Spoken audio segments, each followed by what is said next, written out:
What if the key to happiness isn't about being perfect, but about embracing everything that makes us imperfect?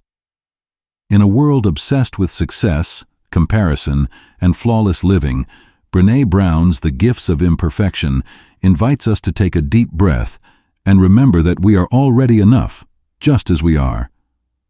This isn't another self-help book telling you to fix yourself. It's a heartfelt guide to living with courage, compassion, and authenticity. Through her powerful storytelling and years of research, Brené shows how letting go of perfectionism and fear can open the door to joy, creativity, and true connection. In this video, we'll explore the life-changing lessons from The Gifts of Imperfection. Lessons that remind us that our flaws aren't failures, but the very things that make us human, real, and beautifully whole. Introduction: Wholehearted living. Wholehearted living is about engaging in life from a deep sense of worthiness.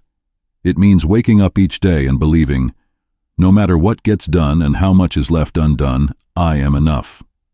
It's a conscious way of living that invites us to show up fully, not as the person we think we should be, but as the person we truly are. At its core, wholehearted living asks us to let go of the masks we wear to fit in and the roles we perform to gain approval. It challenges the belief that our worth depends on achievements, appearance, or the opinions of others. Instead, it invites authenticity, choosing to be real over being liked, honest over pretending, and vulnerable over perfect. Brené Brown introduces 3 essential tools that make this kind of living possible: courage, compassion, and connection. Courage is not about heroics, but about the willingness to tell our story with our whole heart, to speak honestly about who we are and what we feel, even when it's uncomfortable or uncertain. Compassion begins with ourselves. It means recognizing that everyone struggles and extending the same kindness to ourselves that we would offer to others. Connection grows when we allow ourselves to be truly seen and known, when we risk vulnerability and show up without the armor of perfection. Through these gifts, Brown reminds us that imperfection is not a flaw to be fixed, but a truth to be honored. Wholehearted living is not a destination but a practice, a daily commitment to self-acceptance, courage, and love. The 10 Guideposts for Wholehearted Living. In The Gifts of Imperfection, Brené Brown introduces 10 powerful guideposts that serve as a roadmap to living a wholehearted life.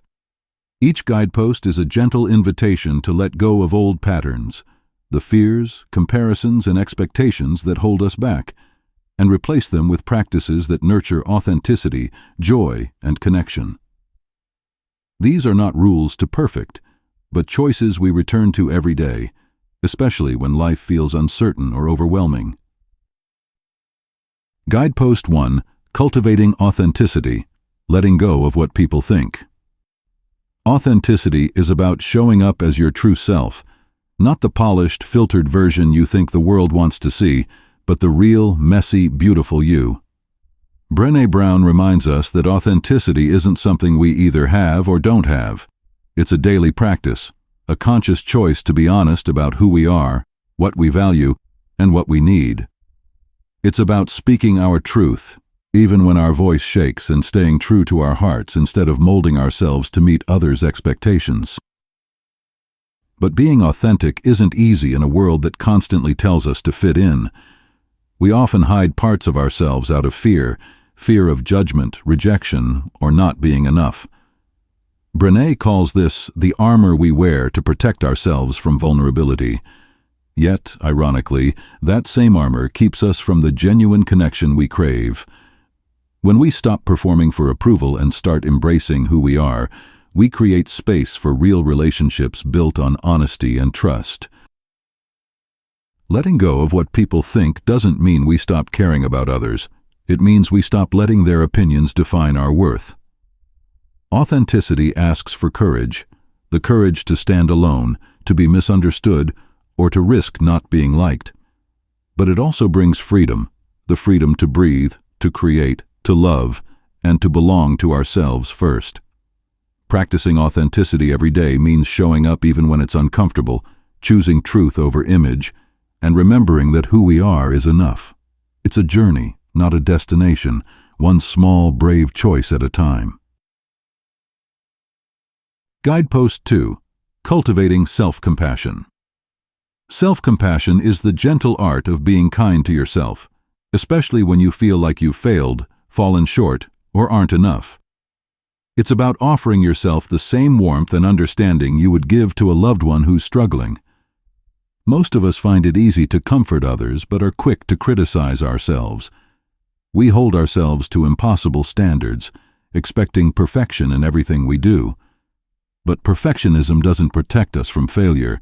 It only keeps us trapped in fear of judgment, fear of making mistakes, fear of not being worthy of love or belonging. Letting go of perfectionism doesn't mean giving up on growth or improvement. It means recognizing that we are worthy even when things don't go perfectly. It's about shifting our focus from "what will people think" to "am I being true to myself?" When we practice self-compassion, we stop chasing approval and start embracing our humanity, the messy, imperfect, beautiful parts of who we are. True self-compassion has 3 parts: kindness toward ourselves, recognizing that struggle is a shared human experience, and being mindful instead of judgmental about our emotions. When we fail or face setbacks, we can choose to respond with patience rather than punishment. We can say to ourselves, "It's okay to be imperfect. Everyone struggles. I'm not alone." Self-compassion allows healing to begin where shame once lived. It gives us the strength to rise after failure and the courage to try again. It reminds us that being human means being imperfect, and that's not something to hide, but something to embrace with love. Guidepost 3. Cultivating a resilient spirit. Resilience is the quiet strength that helps us get back up when life knocks us down. It's not about being unbreakable or pretending everything is fine. It's about learning how to rise, even when things feel heavy. A resilient spirit grows from the belief that we have what it takes to face life's challenges, not because we're perfect or fearless, but because we're willing to keep showing up. Many of us try to escape pain or discomfort by numbing our emotions, through overworking, scrolling endlessly, staying busy, or using food, alcohol, or distraction to avoid what hurts. But numbing doesn't just dull the pain, it also dulls our capacity for joy, love, and creativity. When we shut down one emotion, we shut down them all. True resilience begins when we stop running from our feelings and start facing them with honesty and compassion. Hope plays a central role in resilience, not blind optimism, but the deep conviction that we can influence our future through choices, effort, and perseverance. Hope reminds us that difficult moments are not permanent, and that our stories are still being written. Alongside hope comes critical awareness, the ability to recognize societal messages that tell us we're not enough, and to challenge them instead of internalizing them. When we see through these false standards, we reclaim our power. Spirituality also nurtures resilience. It's not necessarily about religion, but about feeling connected to something larger than ourselves, a sense of purpose, meaning, or faith that anchors us during hard times. This connection helps us find light even in the darkest moments. Cultivating a resilient spirit means choosing courage over avoidance, hope over despair, and connection over isolation. It's about trusting that while we cannot always control what happens, we can always choose how we respond, with strength, compassion, and an open heart. Guidepost 4. Cultivating gratitude and joy. Gratitude and joy are deeply connected. One cannot exist fully without the other. Gratitude isn't just saying thank you when things go right.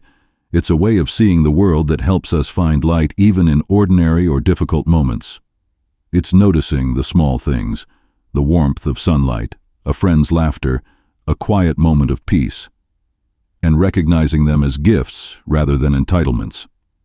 When we actively practice gratitude, joy begins to grow naturally because we start focusing on what we have instead of what we lack. Many of us are taught to hold back our joy.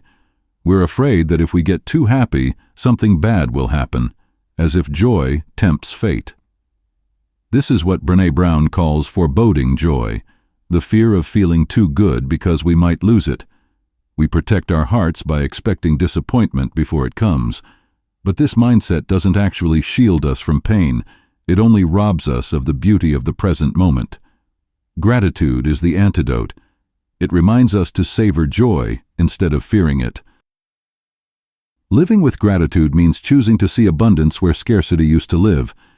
Instead of thinking, "I'll be happy when," we begin to say, "I'm thankful now." This shift transforms how we experience life, not because everything becomes perfect, but because we learn to see perfection in what already is. Gratitude turns what we have into enough. When we make gratitude a daily practice, writing it down, speaking it aloud, or silently acknowledging it, we train our hearts to stay open. Joy then becomes less of a fleeting emotion and more of a steady state of being. It doesn't mean we ignore hardship. It means we carry both joy and pain together, knowing that one makes us appreciate the other more deeply. Cultivating gratitude and joy is about fully engaging with life, allowing ourselves to feel wonder, laughter, and love without apology. It's giving ourselves permission to experience happiness without waiting for the other shoe to drop. Because when we practice gratitude, joy stops being something we chase and becomes something we live. Guidepost 5. Cultivating intuition and trusting faith. Intuition is that quiet inner voice that guides us when logic and reason fall short. The subtle knowing that comes from deep within rather than from outside validation. It's not magic or guesswork. It's the wisdom that grows from experience, awareness, and trust in ourselves. Yet many of us struggle to listen to it because we crave certainty. We want proof, guarantees, and clear answers before taking a step forward. The problem is, life rarely offers that kind of certainty, and the constant search for it often leads to anxiety, overthinking, and paralysis. Cultivating intuition means learning to be still enough to hear ourselves. It's about slowing down, paying attention to what our body and emotions are telling us, and honoring that instinct instead of dismissing it as irrational. When we practice listening inwardly, we strengthen our connection to our own inner compass, a compass that points us toward what feels right, even when the path ahead isn't perfectly mapped out. Trusting faith goes hand in hand with intuition. Faith doesn't mean everything will turn out exactly as we hope. It means believing that we'll have the strength and clarity to handle whatever comes.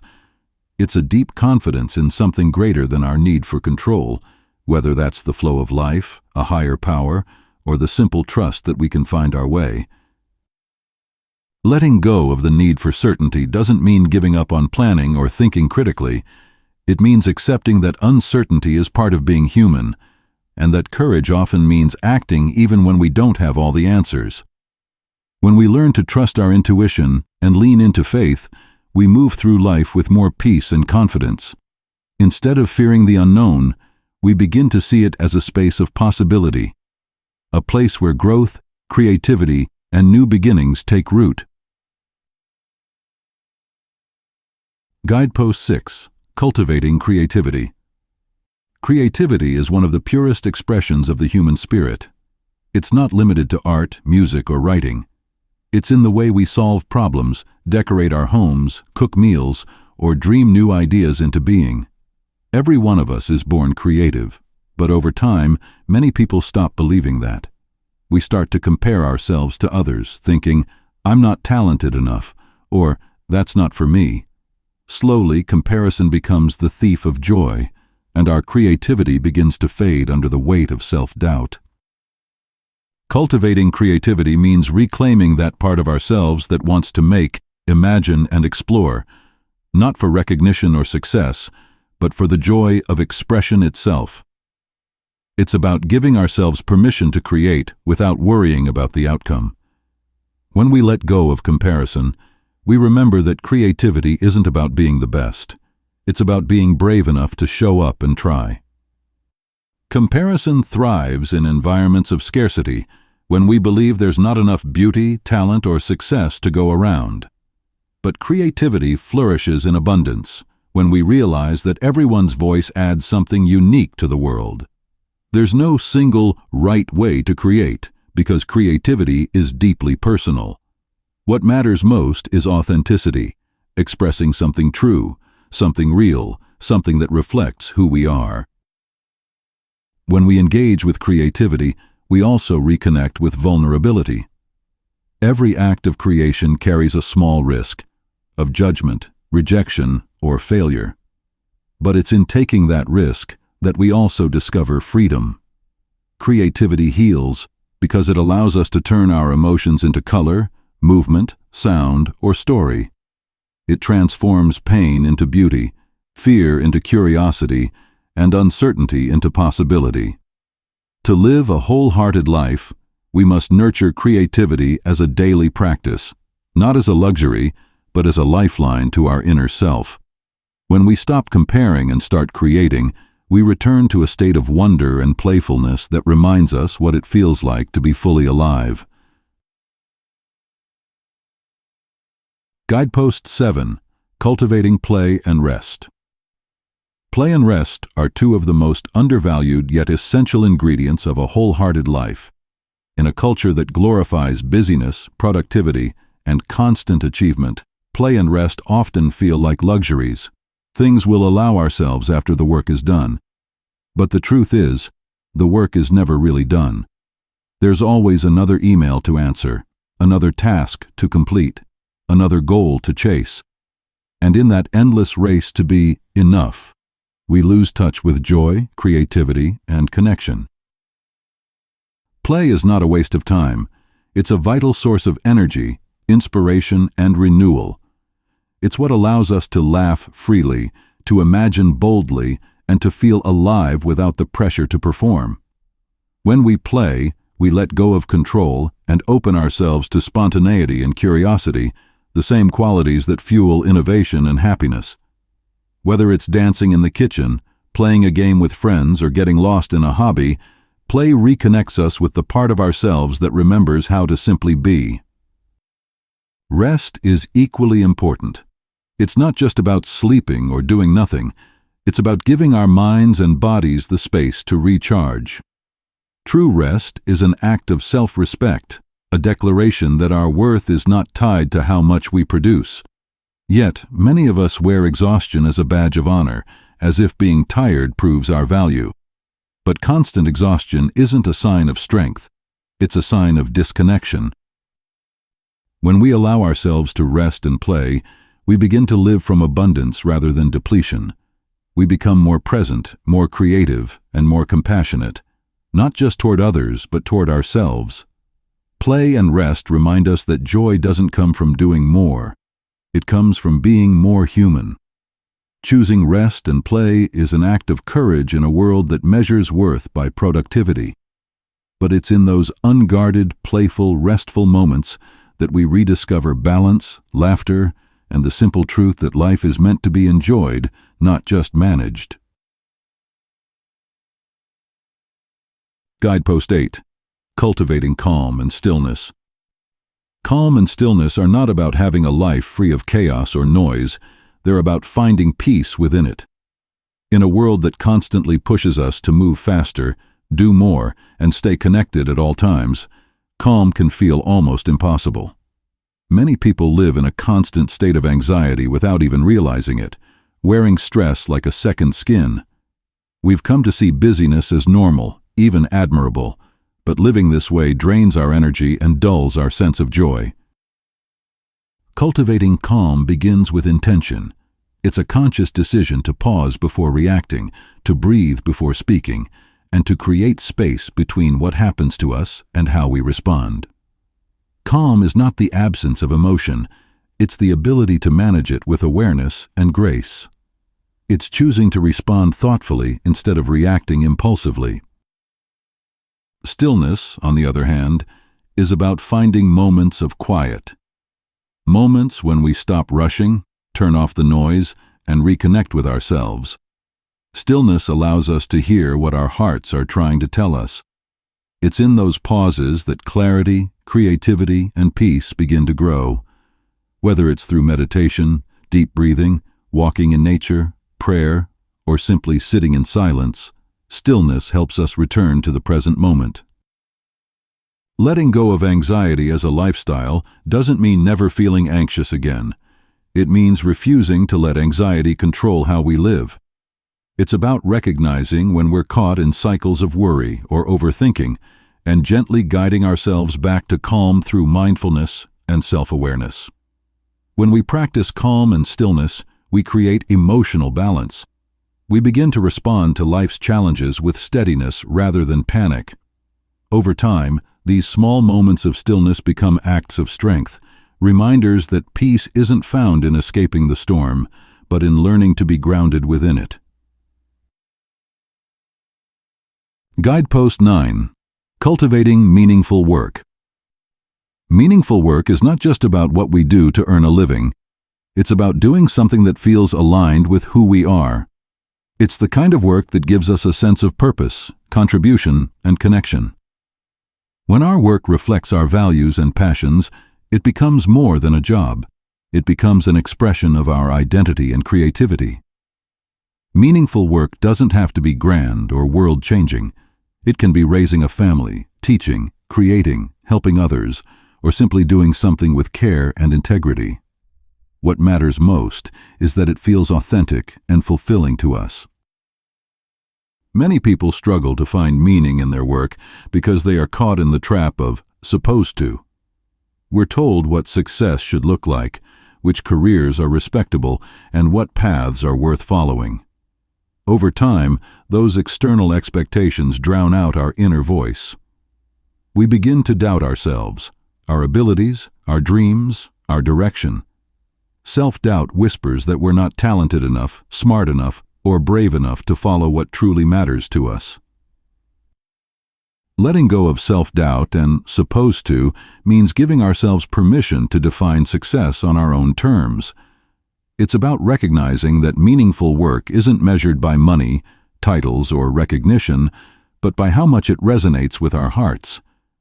When we align our work with our values, we find motivation that runs deeper than ambition. It comes from purpose. This doesn't mean every day will feel easy or inspiring. Even meaningful work has challenges, but those challenges feel worthwhile because they're connected to something we believe in. Doing what matters to us fuels resilience, joy, and creativity. Cultivating meaningful work is a journey of courage, the courage to listen to your inner calling, to trust your worth, and to build a life that reflects your truth. When you let go of what you're supposed to do and follow what you're meant to do, you don't just find work, you find meaning, belonging, and fulfillment. Guidepost 10. Cultivating laughter, song, and dance. Laughter, song, and dance are the soul's way of expressing joy. They remind us that life isn't meant to be taken so seriously. When we laugh freely, sing loudly, or dance without worrying who's watching, we reconnect with our most natural, unguarded selves. These simple acts release tension, build connection, and fill our hearts with lightness. Yet so often we hold back.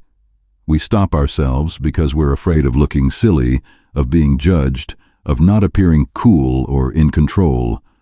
Over time, that self-consciousness dulls our spirit and steals our joy. Letting go of the need to be composed or perfect opens the door to true freedom. Laughter reminds us that joy and vulnerability can coexist, that even in difficult times, we can find moments of humor and warmth. Singing, whether alone in the car or with others, helps us express emotions words can't capture. Dancing connects us with our bodies, grounding us in the present moment while setting our spirit free. None of these things require talent. They simply require willingness. When we allow ourselves to laugh, sing, and dance, we are choosing connection over fear. We're reminding ourselves that joy is not something to earn, it's something to feel. These moments of wholehearted expression are acts of courage, tiny rebellions against shame and self-judgment. Cultivating laughter, song, and dance means embracing the joy that lives within us, even when life feels uncertain. It's about celebrating imperfection, surrendering control, and remembering that being alive is itself a reason to dance. Wholehearted living isn't a single decision or a sudden transformation. It's a lifelong practice. It's about waking up each day and choosing courage over comfort, truth over approval, and authenticity over perfection. It means showing up even when we feel uncertain, speaking honestly even when it's hard, and extending compassion even when we're tired or afraid. Wholehearted living is not about becoming someone new. It's about returning to who we truly are beneath the layers of fear, expectation, and self-doubt. This journey asks us to embrace imperfection, not as something to fix, but as something that makes us beautifully human. When we allow ourselves to be imperfect, we open the door to connection, because it's through our vulnerabilities that we find love and belonging. The more we let go of who we think we should be, the more space we create to become who we really are.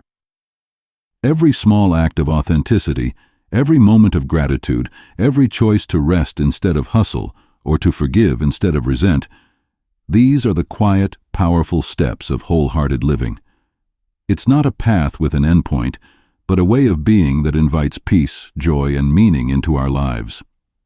In the end, to live wholeheartedly is to live with open hands and an open heart, to accept ourselves and others as perfectly imperfect, and to believe, even in our messiest moments, that we are worthy of love, connection, and belonging. As we come to the end of this journey through the gifts of imperfection, take a moment to breathe and let it all sink in. This isn't just a book about self-improvement. It's a gentle reminder to come home to yourself, to stop chasing perfection, to stop hiding behind should, and to start living from a place of worthiness. Wholehearted living doesn't happen overnight. It's a daily practice of courage, compassion, and authenticity. Some days it will feel easy, and other days it will feel like starting over, and that's okay. What matters is showing up. The truth is, we're all beautifully imperfect, and that's what makes us real, relatable, and human. When we choose to be vulnerable, when we dare to be seen, we give others permission to do the same. That's how connection grows, not through perfection, but through honesty and empathy. So as you finish this video, take with you this simple but powerful message. You are enough. You always have been. Keep showing up, keep choosing authenticity over approval, and keep embracing every imperfect, beautiful part of your story, because it's not your perfection that makes you shine, it's your courage to be real.